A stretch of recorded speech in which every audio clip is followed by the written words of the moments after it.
C'est vrai, nous avons déposé cette plainte, donc nous nous sommes adressés au coordonnateur du bureau de représentation provinciale de la Commission nationale des droits de l'homme, CNDH en abrégé. C'était pour lui faire part de tout ce que nous recevons comme menace de mort par des inconnus, même des gens inconnus qui nous envoient des messages, des appels provenant des personnes non identifiables, mais également à des personnes également qui sont identifiables et qui se retrouvent dans les carters de Madame le vice-gouverneur. Et voilà pourquoi nous avions mis en copie les procureurs de la cour d'appel du Lualaba, également certains services de sécurité, GED et UNPC, pour que tout ce monde soit saisi par rapport à la situation que nous traversons actuellement au niveau de la province du Lualaba. C'est par rapport à notre sécurité. C'est vrai que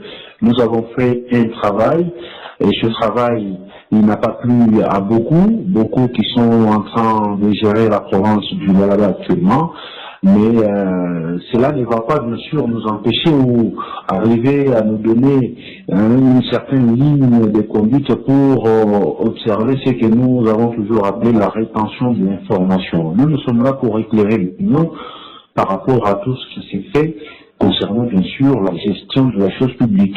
Ici, nous confirmons que les menaces proviennent de tous bords, les gens identifiables et non identifiables. On n'a pas opté pour la clandestinité, mais nous jouons par une certaine mesure de prudence pour prendre certaines précautions.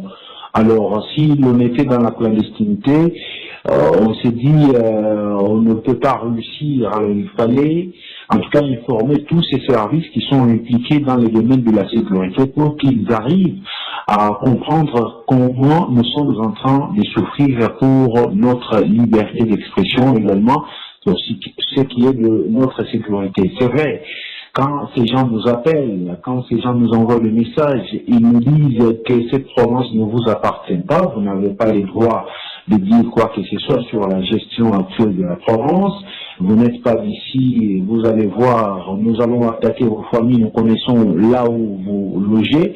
Voilà ce qui nous a vraiment mis, ce qui nous a amené une certaine trousse en nous, voilà que nous nous sommes dit, on ne peut pas rester indifférent, parce que menaces, petites soit-elles ou grandes, nous ne pouvons pas les négliger.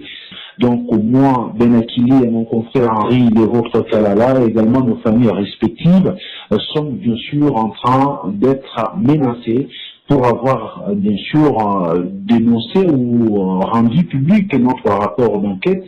Il y a de cela 9 mois que nous avons pu faire, constatant bien sûr le départ de Richard Mouillège, et actuellement c'est Madame le vice-gouverneur Fifi Massouka. Nous n'avons fait que notre travail, et c'est vrai, nous savons que nous avons mis la plume dans la plaie, et actuellement la plaie est en train de faire mal. Mais je rappelle pour tous ceux-là qui sont en train de nous taxer, de nous traiter de tous les mots, que le journalisme n'est pas considéré comme étant un asile de cancres, ni un refuge des ratés. Nous ne sommes pas des ratés, nous ne sommes pas des cancres, nous sommes journalistes et d'investigation.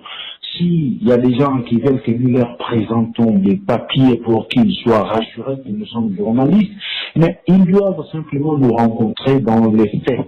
Parce que nous lancer dans les débats des bas étages pour commencer à s'insulter mutuellement, cela nous avance en rien, et nous invitons tous ces mondes-là à pouvoir nous rencontrer seulement sur base des débats, les débats constructifs et les débats d'une manière objective bien sûr et rationnelle, pour que nous puissions tous ensemble, en tout cas, amener une pierre d'édifice à la reconstruction de la province du Lualaba. Nous ne le faisons pas pour nous-mêmes, nous le faisons bien sûr pour ces milliers de personnes qui se posent une question: à quoi va ressembler le Lualaba de demain? Voilà ce que nous faisons, chers confrères. Nous avons écrit, comme vous l'avez dit, alors ces services et toutes ces organisations non gouvernementales nous ont promis de nous accompagner dans une certaine mesure pour que nous trouvions gain de cause. Nous n'avons besoin que de notre liberté d'expression et de notre sécurité. Parce que ce que nous craignons, c'est le banditisme. Voilà que les gens nous ont promis, en tout cas, des choses qui seront, en tout cas, effroyables à notre égard. Et nous pensons que tous ces services qui nous ont promis de pouvoir se pencher sur le dossier, nous espérons une suite favorable par rapport à notre plainte. Et nous pensons qu'ils vont réellement se pencher pour que nous trouvions gain de cause par rapport à notre dénonciation.